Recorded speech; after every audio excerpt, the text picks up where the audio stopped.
Les données. De l'usage des bonnes données aux informations à transmettre. Comment pouvez-vous vous assurer de recueillir les bonnes données et de mettre en œuvre un projet adapté? Qu'est-ce qu'une donnée? Première question. Pouvez-vous en citer quelques-unes? Vous devrez noter celle-ci sur un papier libre et je vous demanderai de rapporter ce document lors de la formation en présentiel. Une donnée, c'est le résultat d'une mesure directe. On connaît tous le thermomètre, la toise, le poids, donc la balance, etc. Parce que nous allons rencontrer une première difficulté, en réalité, dans un établissement notamment scolaire. C'est quel outil devons-nous utiliser pour recueillir cette donnée, pour mesurer? Qui mesure dans votre établissement? Qui recueille cette donnée? Comment mesure-t-on? Voici des questions auxquelles vous devez être en mesure de répondre à l'issue de cette formation. Par exemple, prenons l'exemple simple du lavage des mains en secteur hospitalier.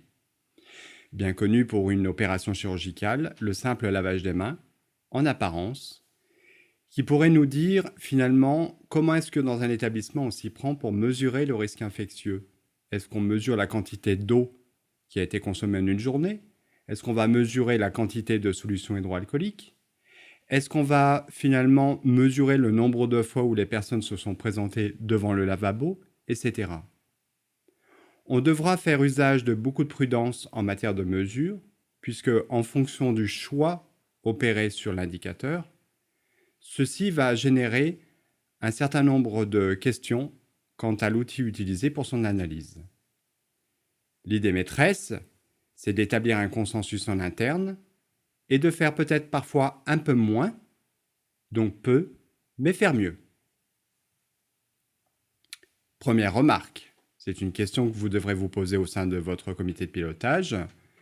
Est-ce qu'il existe un consensus partagé sur la façon d'opérer cette mesure dans votre établissement?